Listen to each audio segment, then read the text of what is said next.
আজকে তোমাদের দেখাবো পুসির কাণ্ড কারখানা। আমাদের বাড়িতে এই যে বিড়ালটি দেখছো, একে আমরা পুসি বলেই ডাকি। পুসি, ও পুসি, উঠে পড়ো। পুসিকে যেই না ডেকেছি অমনি দেখো হাই তুলে চলে আসছে আমার দিকে।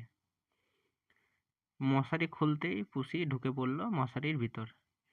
এবার পুসিকে যেই হাত বোলাচ্ছি, পুসিও অমন আদর নিচ্ছে আমার কাছে।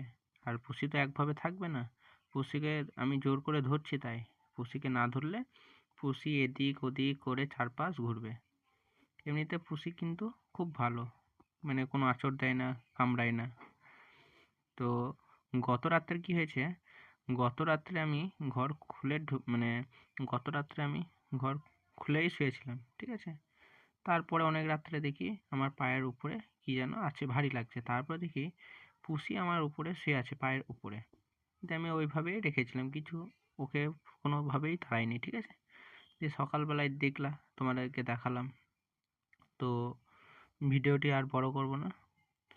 পুসি মাঝের মধ্যেই এমনভাবেই শুয়ে থাকে আমার পাতলার নিচে, মানে মশারির বাইরে।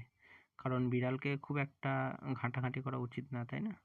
সেই জন্য মশারির ভিতরে রাখি না বিড়ালটাকে।